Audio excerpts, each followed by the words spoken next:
하나님의 크신 은혜가 우리에게 넘치기를 예수님의 이름으로 축복합니다. 아멘.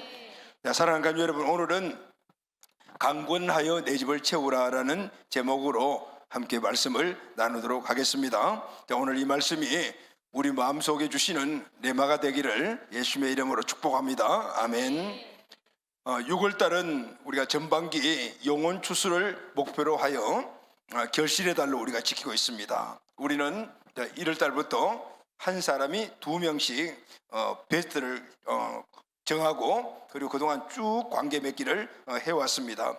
드디어 귀한 우리 베스트를 초청하는 날이 다가왔습니다. 아멘. 다음 주일 16일 그리고 그 다음 주일 23일 두 주일에 거쳐서 그 귀한 그동안 관계 맺게 하고 기도했던 베스트를 초청하는 날입니다.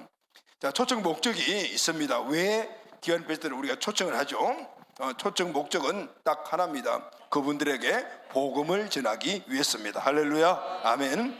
자, 여러분 왜 이렇게 좀 처져 있죠? 우리가 한번 영적으로 한번 업시킵시다. 할렐루야, 아멘. 큰 소리로 한번 아멘 하십시오. 그럴 때 마음문이 확 열리면서 말씀이 우리에게 은혜가 돼요. 할렐루야, 아멘. 내 목소리가 적구나. 할렐루야, 아멘. 조금 낫다, 그죠? 한 번만 더 해요. 그러면 여러분 마음이 확 열릴 것 같아요. 할렐루야, 아멘. 그 상태를 유지해서 말씀을 아멘 아멘 받으면 큰 은혜가 돼요. 아멘. 자, 초청 목적이 뭐죠, 여러분? 그것은 바로 복음을 그분들에게 전하기 위해서입니다. 아멘. 그러면 왜 복음을 전합니까? 복음 전파의 목적은 그분들의 영혼을 구원하기 위해서입니다. 할렐루야, 아멘. 베스트는 뭘 베스트라 그러죠? 여러분 친구 중에 베스트가 있지 않습니까? 가장 절친, 그죠? 절친을 우리가 베스트라고 해요.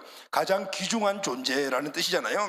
나에게 있어서 가장 귀한 그분, 오늘 그분에게 선물을 주고 싶은데, 그런데 어떤 선물을 주고 싶어요? 여러 가지 많은 선물이 생각나실 겁니다. 그러나 정말 우리가 나에게 가장 귀한 그분들에게 줄 가장 귀한 선물, 가치 있는 선물, 정말 아주 중요한 선물은 바로 그분의 영혼이 구원을 받는 것입니다. 할렐루야. 구원을 받으려면 그분에게 복음을 전해야 되는 거거든요. 그래서 베스트를 초청을 해서 복음을 전해서 그분들이 영혼이 구원을 받는 것은 내가 그분에게 줄 수 있는 가장 큰 선물을 그분에게 주는 것입니다. 이것 이상 중요한 것이 없어요. 자, 그럼 여러분, 왜 나의 베스트가 복음을 듣고 영혼의 구원을 받아야 할까요?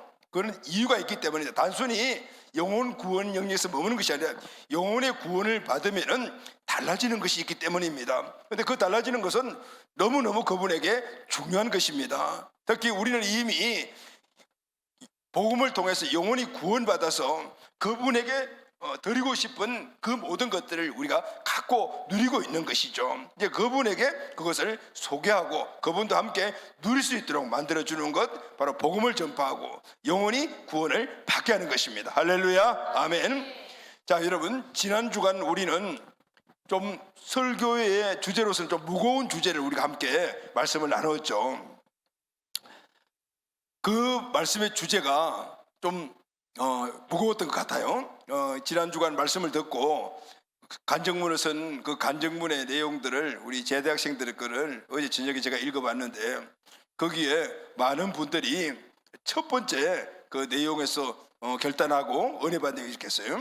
그것은 우리가 예수 믿고 구원받으면 그냥 천국 바로 가는 건 줄 알았다, 이렇게 생각을 했는데 예수 믿고 구원받은 사람도 심판을 받는다는 것에 대해서 굉장히 놀랐다라는 건, 그리고 그 심판은 그냥 천국을 가는 것이 아니라 심판은 바로 우리의 행위에 따라서 심판을 받는 것이다.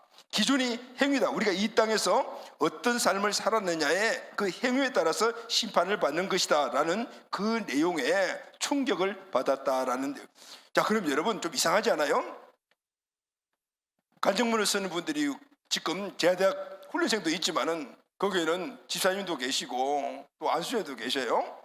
그래서 그 중에 안수 집사님 한 분이 간증문이 그래요. 안수 집사님이니까 신앙생활을 오래 했잖아요. 그런데 신앙생활을 오래 하면서 죽음 이후에 우리가 처해야 될 그런 상황과 환경에 대해서 이렇게 자세하게 설교를 듣는 것은 처음이다, 이렇게 기록을 했더라고요.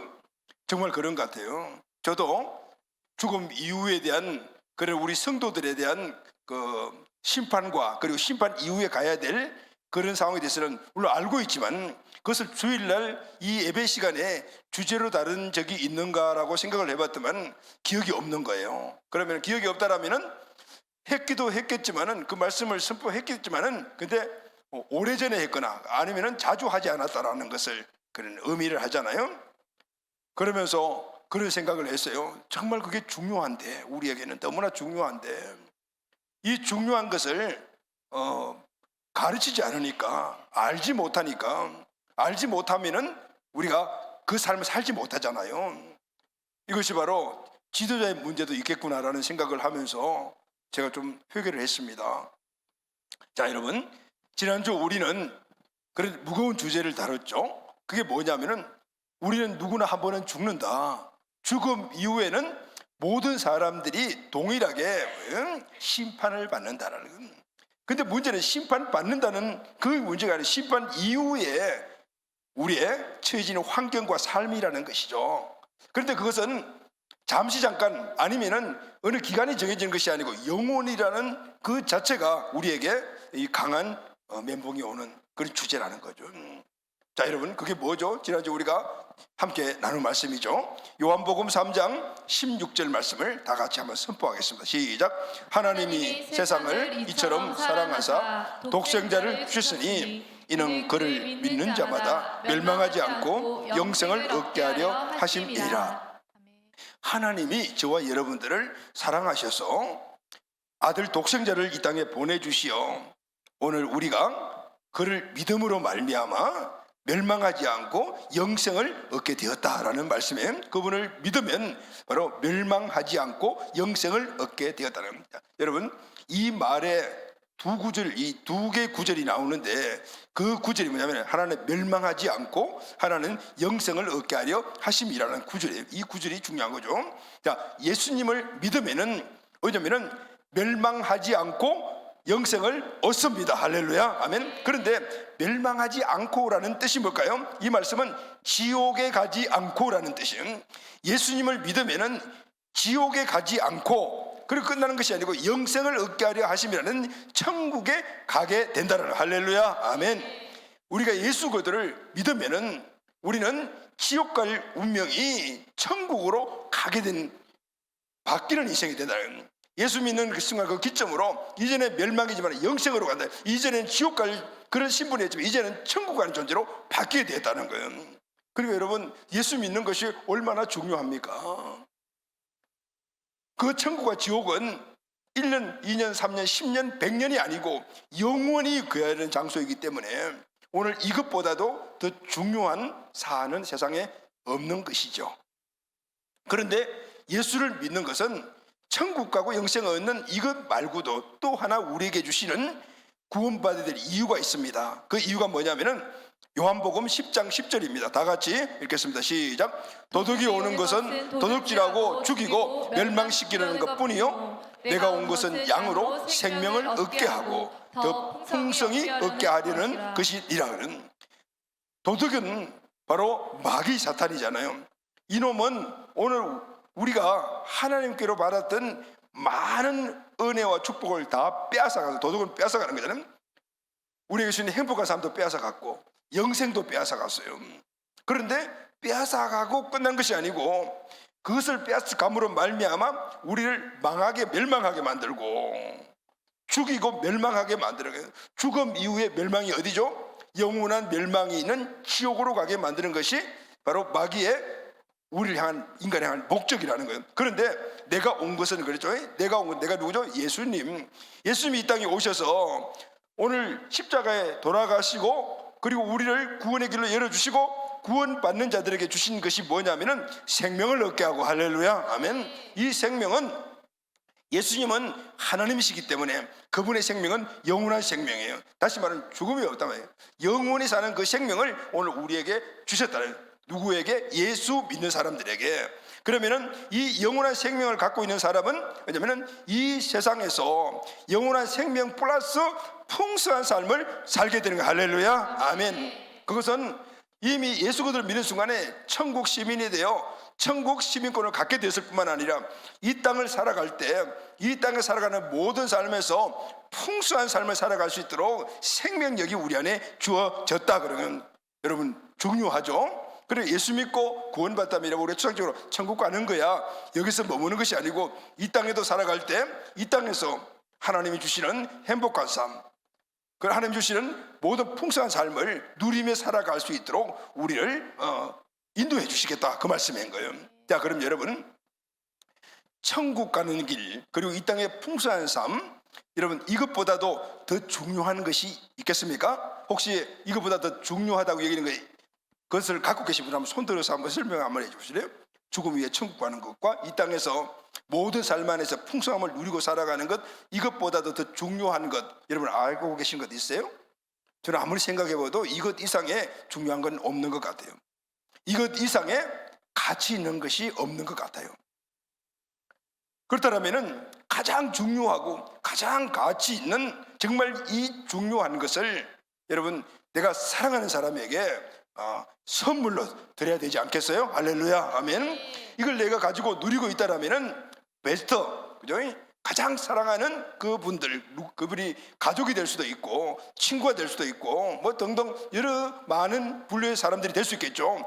그분들에게 이 가치 있고 고귀하고 중요한 선물을 드리는 것은 당연한 것이죠. 물어보나, 그죠? 당연한 것이에요. 그래서 여러분 오늘 우리는 사랑하는 가족이나 친척 친구들에게 복음을 듣게 하고 그들이 영혼을 구원받을 수 있도록 항상 우리가 힘을 써야 합니다. 할렐루야, 아멘. 왜냐하면 너무너무 중요한 일이기 때문입니다. 그런데 여러분 중요한 일이지만은 지금 이 일이 우리에게는 너무나 중요해요.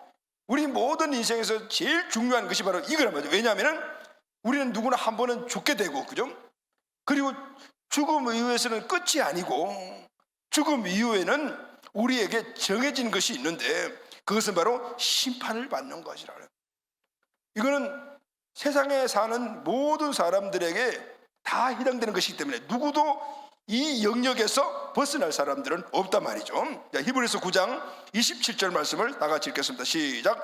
한 번 죽는 것은 사람에게 정해진 것이요 그 후에 심판이 있으리니. 사람들은 말합니다.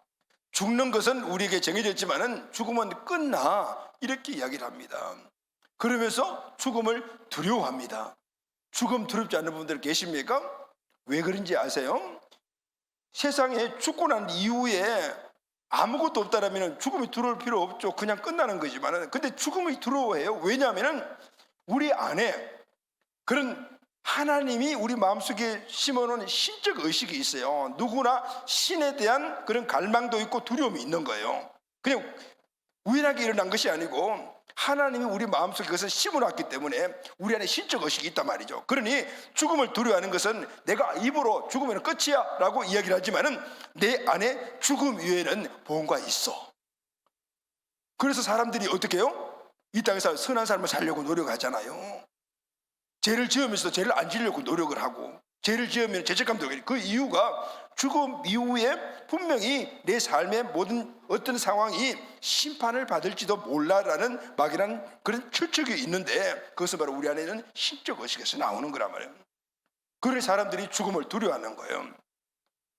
그러니까 이 죽음 이후에 있는 이 심판을 형벌해서 영원한 생명의 나라로 가는 그 일이라면은 얼마나 중요한 일인가 하는 거예요. 동의하시죠? 아멘. 또 하나는 너무나 시급한 일이에요. 시급하다는 것이면 시간이 없다 그 말입니다. 왜냐하면은 우리는 지금 당장 내일 무슨 일이 날지 아무도 모릅니다. 이 말은 이미 성경에서 우리에게 교훈을 하고 있습니다. 잠언 27장 1절 말씀을 다 같이 읽겠습니다. 시작. 너는 내일 일을 자랑하지 말라. 하루 동안에 무슨 일이 일어날는지 내가 알 수 없느니라. 우리는 내일 내가 뭘 할 것이다라는 그런 계획과 추측을 할 수 있지만은 그러나 그것이 실제적으로 내일 그대로 일어날 것이라고는 누구도 보장할 수가 없습니다. 왜냐하면은 내일 내가 지금 이 모습으로 존재하고 있을지 아니면은 없을지 아무도 몰라. 그걸 여러분들이 확신하는 분들이 있겠어요? 내일 일은 아니요. 내일이 아니고 한 시간 이후에 무슨 일이 일어날지도 모른다 그 말이에요. 그러니 만약에 오늘 우리가 예수를 믿지 않고 내일 무슨 일이 일어났어. 내일 내가 죽게 되었어. 그렇게 되면은 내 운명은 어디로 가는 거죠? 예수 믿지 않는 사람 이전의 형벌 속으로 가니까 영원한 절망인 그냥 그 지옥에 가는 존재가 된다는. 나뿐만 아니고 오늘 사랑하는 내 가족들, 사랑하는 사람들 똑같은 운명에 처하게 된다는 거예요. 1월 달에 전화하면서 건강했던 목사님이 지난 2월 달에 갑작스럽게 돌아가시다고 연락이 왔어요. 너무나 의아한 2달 사이에 그렇게 건강했더니 돌아가셨다고 연락을 받았으니까 장례식장 갔는데 배가 좀 아파가지고 병원 가가지고 검사를 해봤더만 위암이 말기래. 그러니까 그 선고를 받고 2개월 만에 그냥 돌아가신 거예요. 이게 우리 인생들의 지금 살아가는 우리 처해지는 모습들인 거예요. 내일 일을 아무도 알 수 없어요. 그런데 오늘 우리가 만약에 지금 주님의 부르심을 받는다 하더라도 예수 믿고 구원받다는 확신이 있다라면 천국 가니까 할렐루야 아멘. 그렇지만은 내 사랑하는 가족들이 아직까지 예수 그리스도를 믿지 않고 믿음 전에 있다라면은 그것은 멸망이요 영원한 멸망 속에 가는 존재니까 그분들이 예수 믿고 구원받는 것은 다른 어떤 것보다도 제일 시급한 문제다 그 말은. 아멘입니까? 할렐루야 아멘. 내일 일을 찬양하지 말아요. 자 여러분, 오늘 우리는 이 가족들을 사랑하는 사람들을 하나님께로 나올 수 있도록 최선을 다해야 되는데 참 그게 어려워요. 왜냐하면요 우리가 전도도 하고 또 1년에 2번씩 영혼 추수질도 하는데 정말 열심히 노력하고 밥 사주고 영화 같이 가주고 말 이야기 다 들고 했는데도 그날 딱 아침 되면은 전화 딱 꺼져 있잖아요. 이런 경우들이 얼마나 많아요. 지금 이 시대가 바로 하나님 앞으로 사람들이 나오는데 엄청난 제약을 갖고 있는 시대이기 때문에 그래요. 여러분 지금 우리는 성경에서 말하는 말세를 살아가고 있어요. 여러분 말세가 뭐죠? 말세는 세상 마지막 날이라는 거예요. 그런데 이 말세는 두 가지로 나올 수 있거든요. 예수님이 딱 이 땅에 오셨죠. 예수님 탄생하는 그날부터 말세가 시작이 되었어요. 그래서 우리는 지금 말세를 살아가고 있는 거죠. 그런데 말세는 언제 끝났냐면은 지금 하늘로 가셨던 예수님이 다시 재림을 하시면 그때 이 세상이 끝나요. 온 세상이 끝나고 이제 새로운 세계로 들어가게 되는데 그때 예수님이 오시는 그 기간까지를 우리가 말세라고 그래요. 말세. 그런데 말세 중에서도 예수님이 오시기 직전에, 그러니까 예수님이 오시기 가까운 이 시기에 나타나는 현상이 있어요. 그게 성경이 말씀을 하고 있어요. 그런데 예수님이 언제 오시는가 아무도 몰라요. 예수님 당시도 그렇게 말씀하셨어요. 이 땅 마지막 날은 오직 하나님 아버지만 아시지 나도 모른다 그랬어요. 그래서 예수님이 언제 오신다, 이 세상 마지막 날이 몇 월 며칠이라면 전부 다 이단이에요. 근데 우리는 몰라요. 그런데 그러면은 말세에 예수님이 오실 때가 가까웠다는 것을 어떻게 하면 성경이 많은 곳에서 예수님이 올 때가 되면 이런 일들이 일어나고 있어 날 거야 라는 그런 말씀들이 여러 곳에 나와 있어요. 그래서 오늘 우리가 지금 살아가고 있는 것이 말세에 예수님 오실 때 맨 마지막 끝자락 쪽에 살고 있구나라는 것을 알 수가 있어요. 그러니까 우리는 어떻게 해야 될까요? 시급하죠. 빨리 구원받아서 구원받아야 되는 거예요. 그러니까 지금 우리에게는 이 구원의 중요성과 시급성을 깨달아야 되는 거예요. 여러분 말세는 두 종류로 나누잖아요. 개인의 말세와 이 세상의 말세가 있어요. 개인의 말세는 우리가 죽는 거죠. 세상의 말세는 예수님이 오시는 거예요. 우리 개인의 말세가 언제 올지도 몰라. 또 지금 세상의 말세도 주님이 오실 때가 가까웠다는 징조가 성경에 쫙 나와 있는데 지금 이 시대가 똑같은 거예요. 사도 바울이 그의 아들 디모데에게 에베소 교회를 담임하고 있는 그 디모데에게 말세에 대한 특징을 이렇게 고면을 하고 있습니다. 디모데후서 3장 1절에서 2절 말씀을 다 같이 읽읍시다. 시작. 너는 이것을 알라. 말세에 고통하는 때가 이르러 사람들이 자기를 사랑하며 돈을 사랑하며 자랑하며 교만하며 비방하며 부모를 거역하며 감사하지 아니하며 거룩하지 아니하며. 자, 이 말씀이 징조가 4절 5절까지 쭉 나오는데 너무 기니까 내가 2절까지만 잘랐어요. 사도 바울이 그의 아들 후계자 디모데에게 말세는 이런 현상이 일어난다, 그러니 적절하게 잘 대치하고 성도를 가르쳐라, 이렇게 지금 교훈하고 있는 말씀이거든요. 너는 이것을 알아라 라고 말하면서 말세는 어때냐면 고통하는 때라. 말세는 고통하는 때라는 거죠. 여러분, 고통하면은 우리 물리적으로 생각해요. 한 대 팍 맞아서 고통한다든가 전쟁이 났다든가 뭐 이런 것들이 우리가 고통이 엄습 오는 어떤 원인 생각하는데, 지금 이 말씀을 보면은 말세는 그런 것보다도 다 어떤 거냐면은 개인에게서 일어나는 것이다 라는 것을 말하고 있어요. 자, 말세의 특징이 뭐냐면은 첫째는 자기를 사랑하고 했죠. 여기에 자기는 사랑하는 사람 자기가 아니고 누구냐면은 나 자신을 이야기하는 거예요. 말세의 특징은 나 자신을 사랑하는 것이다. 그것이 가장 중심적인 모습이에요. 말세의 사람들은 특징이 자기를 사랑하는 거예요. 자기 자신을 사랑해요. 그러니까 매사에 뭐냐면 자기 중심으로 살아가요. 자기 멋대로 살아가요. 자기 생각대로 자기 가치대로 살아가는 그 사람들이 말세 사람들의 특징이다라는 거죠. 그러니까 이 사람들의 특징이 뭐냐면 돈을 사랑하며, 돈을 왜 사랑할까요? 자기 자신을 위하다 보니까 자기 자신의 그 일어나는 육신의 정욕이나 안목의 정욕이나 이생의 자랑, 안목의 정욕이 뭐죠? 보는 것을 통해서 뭔가를 막 취하고 싶어요. 명품 보니까 막 사고 싶잖아요. 그러니까 어떻게 해요? 돈이 있어야죠. 그러니까 돈을 사랑할 수밖에 없는 거예요. 보고 듣고 하는 것에서 자기 자신을 만족하게 하려니까 좋은 옷 입어야 되고 좋은 차 타야 되고 좋은 집 살고 하니까 뭐가 돈이 있어야 되는 거예요. 그러니까 자기 중심이 되니까, 자기를 사랑하니까 돈을 당연히 우선적으로 사랑할 수밖에 없고, 그리고 자랑하며, 뭘 자랑하죠? 돈 자랑, 집 자랑, 차 자랑 이런 걸 하게 된단 말이에요. 그러려니까, 이런 것들 하려니까, 돈 벌고 하려니까 뭐가 힘이 들죠. 스스로 고통이 오는 거예요.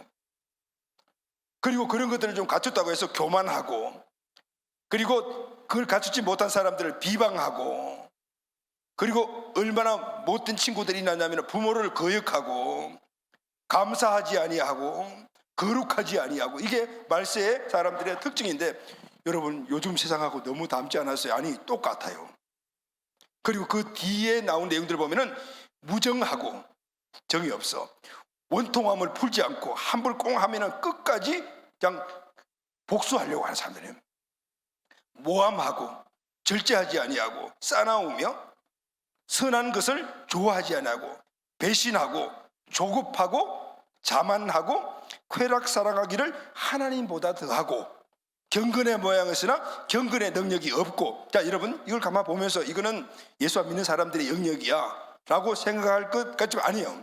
뒤에 보면은 쾌락을 사랑하는 것을 하나님보다 더 사랑한다니까 예수 그들을 믿은 사람도 포함이 된다는 거예요. 경건의 모양을 있으나 경건의 능력이 없는 거예요. 예배 드리고 눈물 흘리고 기도하고 부르짖고 기도하지만은 그러나 그의 삶의 영역 안에는 극히 자기 중심으로 살아가는 성도들이 있다라는 거죠. 이런 사람에게 사도 바울은 아들 디모데가 이런 사람에게서 도라스라는, 아멘, 도라스라는 게 상종하지 말라는 거예요.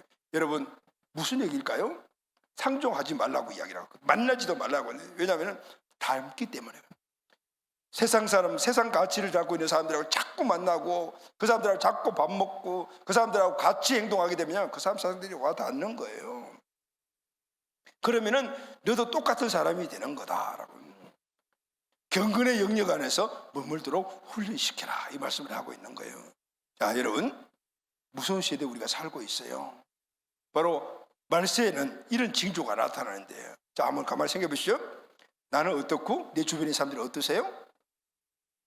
자, 이 말씀은 오늘 우리가 정말 귀한 분을 정말 초청을 해서 복음을 전하고 연구를 하는데, 이 말세 지말에 살아가는 사람들의 특징을 알아야 된다는 거예요. 아멘. 그래야만이 그들을 적절하게 잘 관계 맺기를 해서 지혜롭게 그분들을 초청해요. 자, 여러분 특징이 뭐죠? 현대인들의 특징이 자기 중심, 자기를 사랑하는 거예요. 그런데 여러분 우리는 알아야 돼요. 이것은 이 세상의 가치관이에요. 이 세상의 가치관은 그냥 만들어지는 것이 아니라 이 가치관을 만든 존재가 있어요. 자기중심적인 이 가치관은 지금 세상을 다스리는 영적 왕인 마귀가 자기 자신이 갖고 있는 생각, 자기의 가치가 바로 자기중심이에요. 그래서 마귀는 자기가 주인 되려고 조물 주신 하나님을 거역하고 배반했던 거예요. 그것을 아담과 하와에게 꼭 찍어 넣었기 때문에 그 후손들인 우리들도 자기중심으로 태어나는 거예요.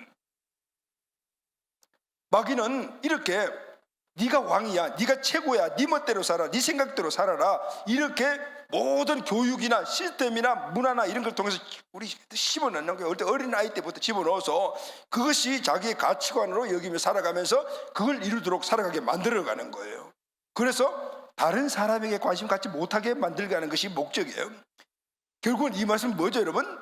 마귀는 너희들이 나를 따라와, 나 따라와라고, 나 따라와를.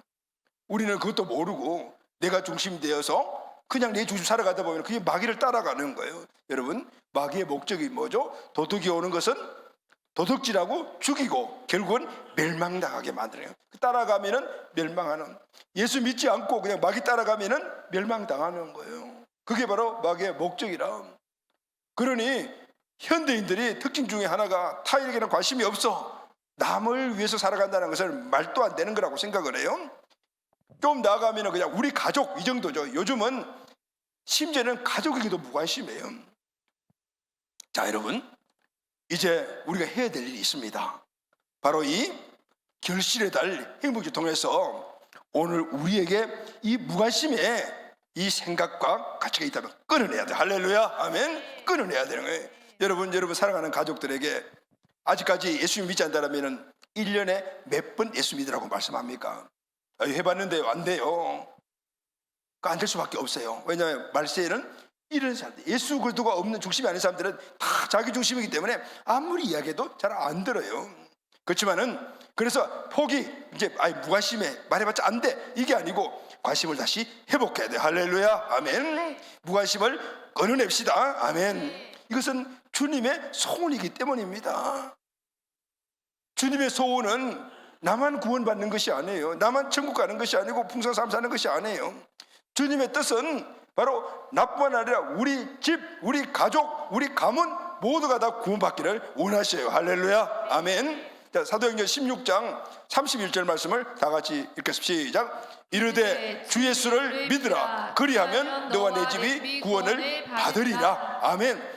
예수님을 주인으로 믿으면은 구원을 받는데, 그 구원은 너만 받는 것이 아니고 내 집안 전체가 받아라라는. 그러니 우리는 가장 사랑하는 사람 누구죠, 여러분? 예수님 외에 더 가장 사랑하는 우리 가족이죠. 우리 가족을 나와 함께 나처럼 천국 시민 돼야 되지 않겠습니까? 아멘. 천국 시민을 만들어야죠. 그리고 이 땅에서도 풍성한 삶을 살아갈 수 있도록 그들을 인도하는 것은 나에게 가장 중요한 일이며 가장 가치 있는 검토해 줄 선물이며, 그리고 때가 언젠지 모르니까 가장 시급한 일이라는 사실을 우리는 알아야 되는 겁니다. 할렐루야, 아멘. 사랑하는 가족 여러분, 기독교는 축제의 종교입니다. 언제나 잔치집과 같습니다. 주일마다 모이는 이 예배가 축제고 잔치예요. 그래서 우리는 이 예배를 축제 예배라고 하지 않습니까? 여러분, 잔치집에 가면 뭐가 있어요? 먹을 게 있잖아요. 세상 잔치집은 우리 육신의 욕구를 채우지는 먹는 것, 마시는 것, 이런 것들이 가득 차서 그거 먹고 배가 부르면 춤추고 이렇게 노는 게 잔치지만은, 그러나 육신을 채워주는 그런 잔치가 바로 교회 잔치가 아니고, 교회 잔치는 영을 만족시켜 주시는 말씀의 잔치인 거예요. 할렐루야, 아멘. 그래서 여러분, 오늘 우리는 잔치를 베푸는데 그 잔치는 여러분들에게 바로 하나님께서 말씀을 먹여주는 잔치를 베푸는 거예요. 그래서 우리는 어떻게 해야 될까요? 말씀을 먹을 수 있는 그런 잔치를 많이 배설해야 되는 거예요. 많이 배설해서, 그래서 많은 사람들을 초청해서 말씀 잔치를 통하여 말씀을 먹고, 그리고 그들이 구원받아서 천국 시민 되고 이 땅에 주님 앞에 가는 그날까지 풍성한 삶으로 인도해 줘야 될 줄로 믿습니다. 아멘. 그래서 여러분, 성경에 보게 되면 잔치 이야기가 많이 나와요. 그 잔치 이야기는 대부분이 천국 잔치 이야기입니다. 오늘 본문도 천국 잔치에 대한 예수님의 말씀하신 비유잖아요. 예를 들어서 말씀하시기에 어느 마을에 큰 부자가 잔치를 배설했어요. 많은 사람들을 내게 초청장을 보냈어요. 그런데 초청을 받은 사람들이 잔치날 한결같이 나는 못 갑니다 라고 그렇게 거절을 했어요. 그래서 다른 사람들, 원래 초청하려고 했던 사람들이 아닌 의외 사람들을 초청을 받았어요. 그래도 잔치에 자리가 남았어요. 주인이 종들에게 명령을 합니다. 길거리와 산 울타리 가서 이번에는 사람들 가서 강군하에서 데리고 오느라 그래요. 자, 여러분, 이건 명령이잖아요. 강권해서 데리고 와라라는 것은 명령인데, 우리는 이 명령하는 주인의 이 마음의 중심을 잘 알아야 돼요. 명령하면은 좀 거슬리죠. 왜냐하면 명령을 받아가지고 따라가야 된다니까. 그런데 이 주인의 명령은요, 굉장히 큰 의미를 가지고 있어요. 주인이 잔치를 베풀고 사람들이 안 오니까 종들에게 빨리 가서 사람들 데려가 잔치를 다 채워 앉혀라 라고 이야기하는 것은 그 잔치가 너무너무 중요한 잔치다. 그리고 이 잔치는 중요할 뿐만 아니라 시급성을 요한다라는 거예요. 이게 마지막일 수도 있다고 말이에요. 초청하는 사람들이 오늘 이 잔치에 참여하는 것이 마지막일 수도 있으니까 안 오면은 어떻게 될 것인가, 그런 의미들을 담고 있는 거예요. 사랑하는 여러분, 오늘 우리의 본문이 주는 이 교훈을 마음속에 잘 새기고 이번 추수행사와 행복축제에 정말 우리 귀한 베이터의 그분들을 초청하는, 그래서 복음 듣고 구원받고 천국 시민 되고 풍성한 삶을 사는 그런 은혜가 있게 되기를 바랍니다. 아멘. 오늘 주신 말씀의 교훈을 우리 함께 나누고, 첫째, 하나님 나라에서 떡을 먹는 자가 복된 자입니다. 할렐루야. 아멘. 하나님 나라 잔치에서 떡을 먹는 사람이 복된 존재다, 그 말이에요. 15절 말씀을 다 같이 읽겠습니다. 시작. 함께 먹는 사람 중에 하나가 이 말을 듣고 이르되 무릇 하나님의 나라에서 떡을 먹는 자는 복되도다 하니. 예수님이 사람들과 함께 식사를 하는 자리에서 하나님 나라에 대해서 이야기를 했어요. 그러니까 그 중에 유대인 한 명이 이런 이야기를 한 거예요. 무릇 하나님 나라에서 떡을 먹는 사람이 복됩니다. 누가 복의 사람이에요? 하나님 나라에서 떡을 먹는 사람. 이 말씀은 유대인들이 갖고 있는 그 메시아 사상에 대한 그 배경이 있어요. 유대인들은 이 당시에 메시아가 도래할 거라고 생각을 했어요. 이 메시아는 이스라엘이 도래하게 되면은 그때 로마를 물리쳐버리고 그리고 왕이 되어서, 그래서 온 유대인 민족 전체가 하루에 큰 잔치를 하게 될 거다. 그게 바로 메시아 연회라고 이야기는, 바로 그래, 메시아 연회에 참석하는 사람은 복이 있는 사람이다. 이 말씀은 이 메시아 연회에 참석할 수 있는 사람들은 다른 사람들이 아니에요. 유대인만 딱 국한이 되어 있단 말이죠. 그래서 선민 사상을 가지고 그 이야기를 했다고 말해요. 자, 그런데 여러분, 예수님께서는 오늘 뭐라고 말씀하면은 하나님 나라에서 떡을 먹는 것은 바로 육신을 위해서 먹고 마시고, 떡 먹고 맛있는 음식 먹고 포도주 마시고 해서 그렇게 잔치를 베푸는 그런 게 아니라, 바로 하나님 나라의 떡을 먹는 자가 복이 있는 것은 바로 말씀을 듣는 자들이 복이 있다라는 거예요. 할렐루야. 아멘. 그런데 거기에 지금 이미 메시아가 그곳에 오셔서, 예수님이 오셨습니다. 그리고 곳곳에 다니면서 유대인들에게 지금 말씀을 계속해서 잔치를 베푸고 있는 거예요. 그런데 유대인들은 안 받아들이는 거예요. 그래서 하나님 나라의 떡, 그것은 육신을 욕구시키는, 육신을 주시는 떡이 아니고 말씀을 듣는 자가 복이 있는 존재다. 단지 유대인들은 메시아가 도래하면은 잔치가 열려지고 그때부터는 그들이 정적인 왕인 메시아를 통해서 그들의 삶이 윤택해질 거다, 자유가 있을 거다, 모든 것들이 풍족일 거다, 다 육신에 추점하지만은 주님이 말씀하시는 하나님 나라의 떡을 먹는 자는 그런 육신적인 욕구 충족이 아니라 바로 영의 욕구를 충족해 주실 뿐만 아니라 그때부터는 영원한 생명을 가지니 영원한 하늘나라의 잔치, 이 땅에 풍성한 삶을 사는, 이 땅에 인간 메시아가 와서 주는 그거는 비교가 되지 않는 축복이다라는 것을 말씀해 주고 있는 거예요. 할렐루야. 아멘. 세상의 잔치는 육신을 위하여 먹고 마시는 것이지만은 하나님 나라의 잔치는 하나님의 말씀의 잔치인 거예요. 자, 여러분, 오늘 여러분들이 우리 교회 오셔서 지금 함께 예배를 드리면서 말씀을 지금 여러분들이 지금 받고 있잖아요. 오늘 이것이 바로 오늘 이 잔치라는 거예요. 어떤 분들은 교회 오면은 사람들과 관계에서 잔치를 하기를 원해요. 위로받고 또 서로서 도움받고 이런 잔치를 갖기를 원해요. 또 어떤 사람들은 감정적으로 힘드니까 오늘 이 감정적인 어떤 영역 안에서 도움을 받기를 원하는 등등 많은 그런 잔치를 원하고 자기 나름대로 잔치를 원하고 교회에 오십니다. 그런데 여러분 진짜 중요한 것은 말씀 잔치예요. 할렐루야 아멘. 먼저는 복음에서부터 시작돼요.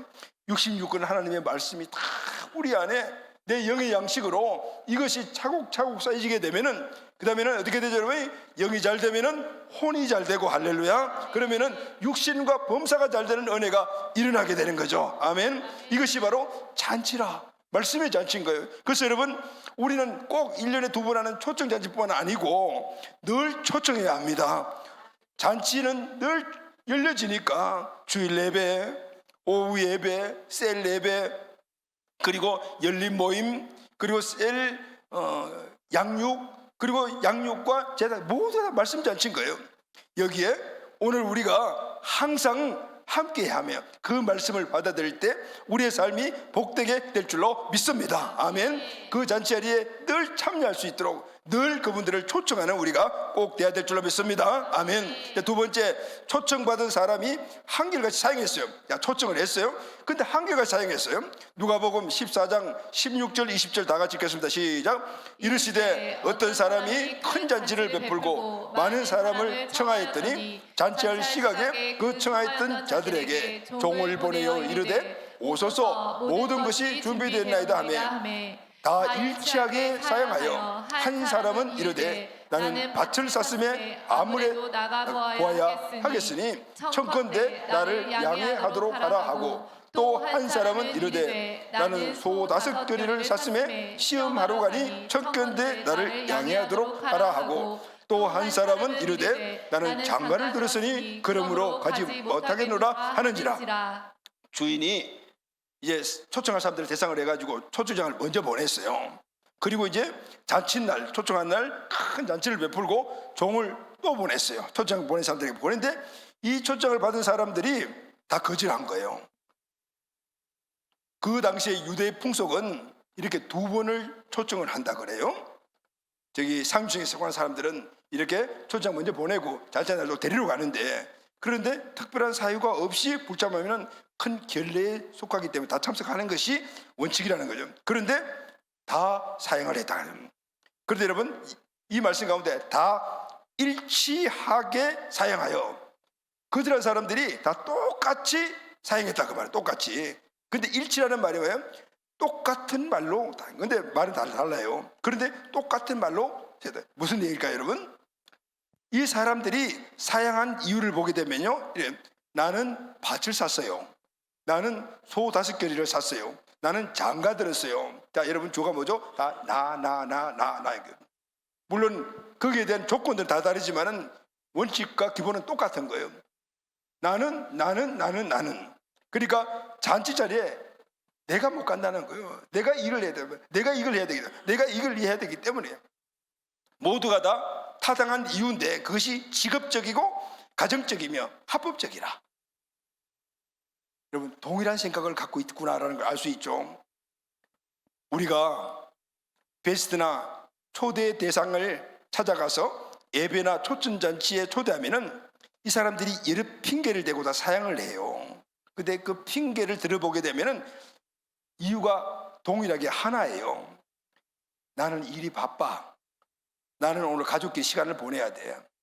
나는 오늘 급한 용무가 있어. 나는 오늘 모처럼 쉬는 날이야. 뭐죠? 나라는 것이 벌써 이미 예수님이 말씀하신 이 시대나 지금이나 똑같이 이 시대적인 조류가 하나로 탁 자기 중심이라. 나. 그러니까 나오는 현상이 뭐냐? 이기주의. 내 마음대로 살아가는 내 편의주의. 다른 말 안 듣는 거예요. 들을 수가 없어요. 이것이 가치관이 되어 있기 때문에. 이 정도는 그래도 양호하죠. 어떤 사람은 아주 노골적으로 교회와 그리스도인을 비난하면서 거부하기도 하잖아요. 자, 여러분 오늘 우리가 받아야 될 교훈이 뭘까요? 각오해야 돼요. 할렐루야, 아멘. 오늘 이 시대에 말세에 사람들의 그 완팍해진 그 마음은 자기중심, 또 그들이 복음을 받아들이지 않고 이런 그들의 대답을 보면 모두 다 자기 중심이라는 거예요. 그런데 우리는 이 시대의 조류를 알고 정말 사랑하는 사람도 그 영역이 있다는 사실을 알아서 그 사람들을 가장 귀중한 자를 옮기려면 어떻게 될까요? 포기하지 않는 끈기가 있어야 돼요. 할렐루야, 아멘. 오늘 이 잔치를 베스라고 초청하는 이 주인은 끈기 있게 포기하지 않아요.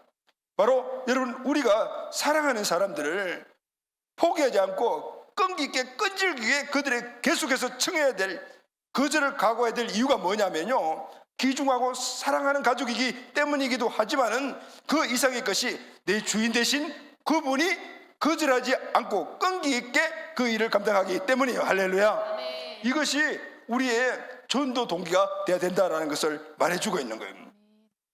자, 오늘 본문을 보면은 주인은 이 사람들이 안 오니까 세 번째가 뭐냐면 초청받지 못한 사람들을 데리고 오라 그래요. 21절 말씀을 다 같이 읽겠습니다. 시작. 종이 돌아와 주인에게 그대로 구하니 이에 집주인이 노하여 그 종에게 이르되 빨리 시내의 거리와 골목으로 나가서 가난한 자들과 몸 부유자들과 맹인들과 저는 자들을 데려오라 하냐. 주인이 화가 났어요.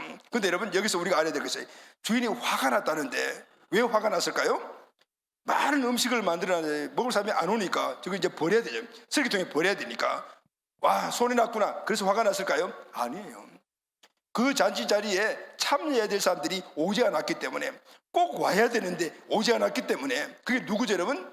오늘 이 말씀의 영적 의미는 유대인들이에요. 하나님은 유대인들을 제일 첫 번째 선택한 백성으로 삼았기 때문에 어떻게 해요? 특별히 사랑하는 존재라. 그러니까 이런 영적인 의미의 베이스 보게 되면은 주인 하나님은 마음이 너무너무 아픈 거예요. 가장 사랑하는 그 내 자녀들이 제일 먼저 와서 이 잔치에 참여하고 천국 시민이 되고 천국을 누려야 되는데 안 오는 거예요. 그리고 화가 날 수밖에 없는 거예요. 그래서 우리는 오늘 이 화가 났다라는 이 말을 종말론적인 이 상황으로 알아야 되는 거예요. 마지막 초청이다. 시급성이죠. 지금 오라고 했는 저 내 자식이 여기 오지 않으면은 지 자식에게 내일 무슨 일이 일어날지 모르는 이 시급성이 있는데, 그러니까 안 오니까 얼마나 화가 났겠냐. 이 잔치가 그에게 끝일지도 모르는데 사랑하는 부모님을 초청했는데 안 오셨다. 그런데 우리 부모님이 연세가 많으신 분이시니까 내일 어떻게 될지 모르는데, 누구든 내일을 장담할 수 없는데 오늘 이 잔자리에 참여해야 되는데, 그럴 때 우리 안에는 뭐가 나죠? 애탄 마음도 생기지만 화가 나는 거예요. 이게 바로 우리 주인의 마음인데, 하나님의 마음, 예수님의 마음입니다. 할렐루야, 아멘. 그래서 주인은 종들에게 말해서 빨리 시내 거리 골목마다 나가서 다 데리고 와라. 거기에 장애 있는 사람들 다 데리고 오죠. 이 사람들 다 데리고 와라. 이제는 신분이 바뀌게 되었어요. 그 잔치의 자리에 참여하면 천국 시민이 되는 고귀한 그 신분, 바로 유대인들이 첫 번째 대상이었는데 거절하니까 이제는 누가 해요? 많은 사람들이, 세상에서 인정받지 못한 사람들이 오게 되는 거예요. 그 사람들이 그 앞에 거절한 사람들의 그 축복을 함께 누리는 사람들이 되어버렸어요. 할렐루야, 아멘. 오늘 우리는 하나님이 예비하신 이 축복을 거절하면 못 받는 거예요. 오늘 내 사랑하는 사람들이 이 자리에서 그 축복을 받아야 되는데 거절하면 못 받는 거예요. 그럴 때 우리 마음속에 뭐예요? 애탄 마음이 생기고 시급성이 요구되고 그 중요성을 알기 때문에 더 많이 그분들에게 가까이 갈 수가 있는, 할렐루야, 아멘. 마지막으로 네 번째, 오늘 본문을 보면은 이제는 어떻게 해요? 강군하여 데려오라 라고 말씀하십니다. 할렐루야, 아멘. 다 같이 22절 24절 읽겠습니다. 시작. 종이 이르되 주인이여 명하신 대로 하였으되 아직도 자리가 있나이다. 주인이 종에게 이르되 길과 산을 따리 가로 나아가서 사람을 강군하여 데리고 와 내 집을 채우라. 내가 너희에게 말하였노니 전에 청하였던 그 사람들은 하나도 내 잔치를 맛보지 못하리라 하시니라. 이제는 주인이 종들에게 이야기를 합니다. 아직도 자리가 남았어요. 그러니 이제는 길과 산 울타리가로 나가거라. 이 말은 성 밖으로 나가거라는 말인데, 영적인 의미에서는 이방인들까지를 이야기를 하는 거예요. 이제는 유대인들이 아니라 좋다, 이방인이나 다 와라. 다 데리고 와라. 오는 사람들에게 앉혀라. 이렇게 하면 이제는 이 잔치 자리에 다시 잔치를 열 수 있는 기회가 없다, 그 말인 거예요. 이 잔치가 마지막 자리다. 그러니까 데리고 와라. 이렇게 시급성을 요구하는 거예요. 자, 여러분, 오늘 이 말씀에 강권하여라는 이 구절이 헬라어를 보면은 아난카손이라는 단어를 사용을 했는데, 이 말은 오지 않겠다는 사람을 강제로 손을 비틀어서라도 끌고 오라는 이런 강제성을 담은 단어예요. 다른 뜻도 있어요. 필요성을 충분히 설명해주고 상대방을 끝까지 설득하고 강국하게 간청을 하여 데려오라. 자, 이 말씀은 어쨌든 데리고 오는데 물리적인 방법을 사용하든지 아니면 어떤 다른 방법을 사용하든지 간에 무조건 데리고 오라는 건, 설득을 하면서 끈질게 초대하든지 아니면 여러 가지 방법을 동원하든지 무조건 데리고 오라는 건, 주인의 명령이 이렇게 강구할 때 종이 해야 될 일은 딱 하나입니다. 명령에 순종하는 거. 할렐루야, 아멘. 여러분, 오늘 이 시대는 처음 말세 지말에 대해서 여러분 선물 드리면서 꺾은 이기주의와 개인주의 성향에 잡힌 이 사람들을 주님 앞으로 이렇게 데리고 오는 것이 너무 힘들다는 거죠. 그래서 우리가 강권해야 된다는 거예요. 강권해야 될 이유가 바로 이거예요. 이 말세는 특별히 사탄의 역사가 아주 강해요. 사단은 한 사람이라도 더 멸망이 있는 지옥으로 보내기 위해서 우는 사자처럼 지금 찾아서 나다니고 있다. 그래서 전도하고 초청하는 것은 영적 전쟁이라 강해야 하고 강한 마음을 먹어야 되고 적극성을 띄어야 된다. 할렐루야, 아멘. 사람들의 심령이 죄악이 만연한 세상에서 너무 많이 오염되어 있기 때문에 오늘 그분들을 초청하기가 너무 힘들어요. 지금 이 시대는 사람들의 심령이 굳어질 대로 굳어졌어요. 사람들의 마음이 너무 강박합니다. 그래서 자기 위주인 거예요. 다른 사람 얘기 안 들으려고 그래요. 쉽게 진리 가운데 안 나와요. 좀 무게 있는 이야기, 깊은 이야기 이런 걸 안 들으려고 그래요. 그래서 우리는 강권해야 해요.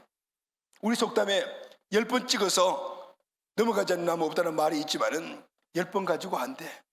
100번, 1000번 언제까지요? 넘어갈 때까지 찍어야 돼. 할렐루야, 아멘. 이것이 강권이에요.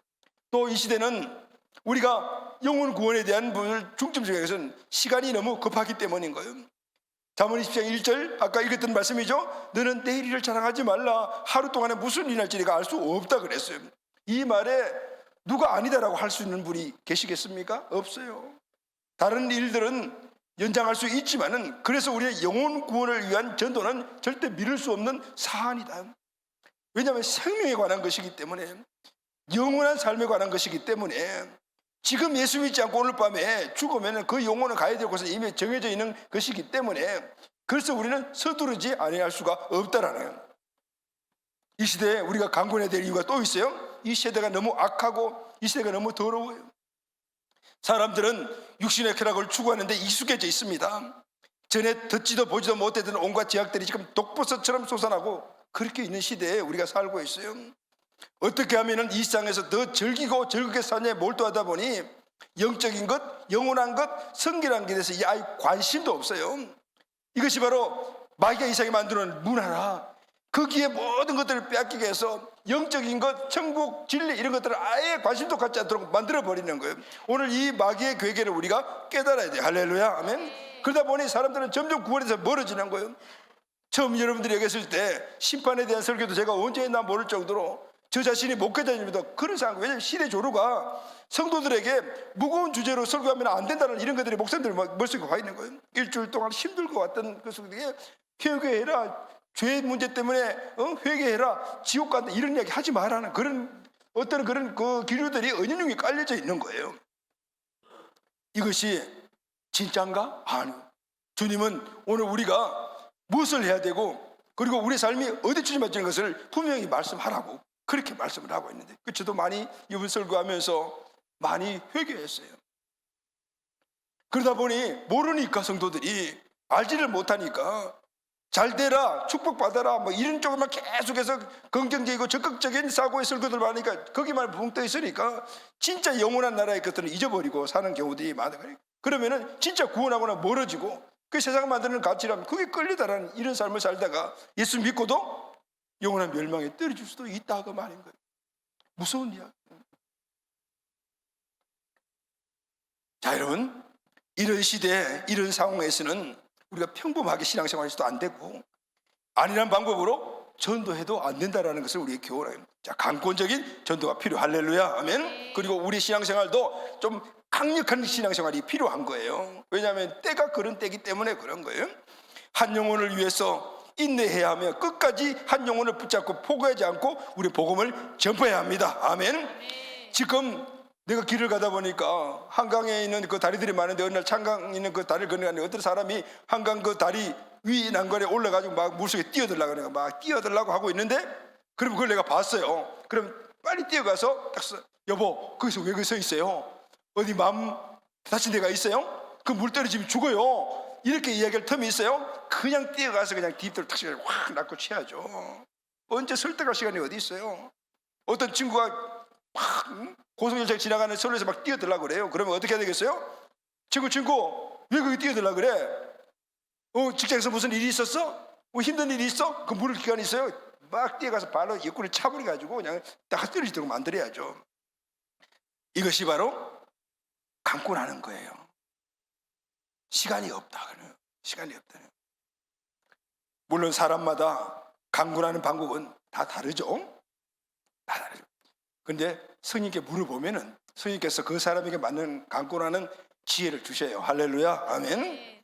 사랑하는 가족 여러분, 우리 모두 초청자들을 위해 강권하여 주인의 명령에 순종하는 신실한 종들이 꼭 되기를 예수님의 이름으로 축복합니다. 아멘. 사랑하는 가족 여러분, 다음 주부터 2주 동안 초청 대상자들을 주일 예배와 행사에 초청하는 복음 말씀 잔치가 시작이 됩니다. 가족, 친척, 친구 또 아는 사람 할 것 없이 매주 한 명씩 꼭 초청합시다. 아멘. 왜 초청해야 합니까? 하나님 나라의 떡을 먹는 자가 복이 있기 때문입니다. 아멘. 초청 대상자가 쉽게 초청하지 않을 거라고 성경 말씀하고 있잖아요.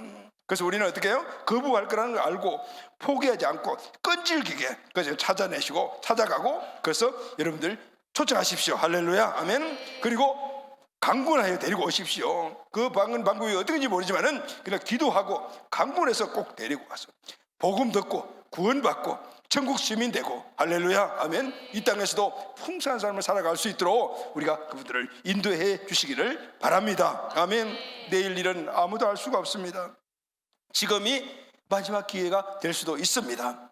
오늘 이 자리에서 그분들의 귀한 분들의 우리 이름을 불러가면서 우리 한번 함께 기도합시다. 자, 여러분 함께 오늘 말씀을 마음속에 두고 함께 기도하도록 합시다.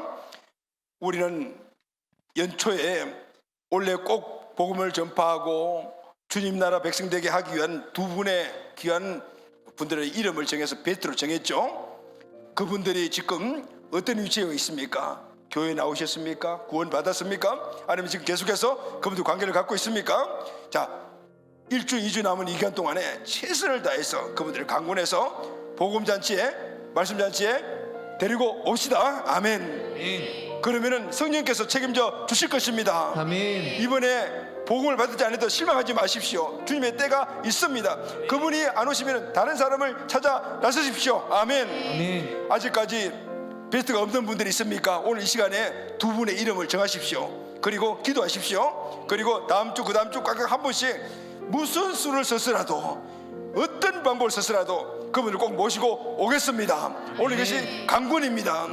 오늘 이 역사를 우리 마음속에 새기면 분명히 하나님께서 역사하여 주실 줄로 믿습니다. 아멘. 다 같이 이 시간 기도할 때 베스트를 위해서 베스트 여러분들은 그 베스트를 정하고 다 같이 기도합시다. 하나님, 이 귀한 분들이, 내 사랑하는 분들이 꼭 복음을 듣고 영혼의 구원을 받아야 합니다. 아멘. 영생을 얻어야 합니다. 풍성한 삶을 살아야 합니다. 아멘. 성령님, 나를 도와주시고 그분들을 도와주시옵소서. 아멘. 꼭 복음 말씀의 잔치에 참여하게 하여 주옵소서. 아멘. 말씀을 먹게 하여 주시옵소서. 아멘. 다 같이 주여 한번 외치고 기도하겠습니다.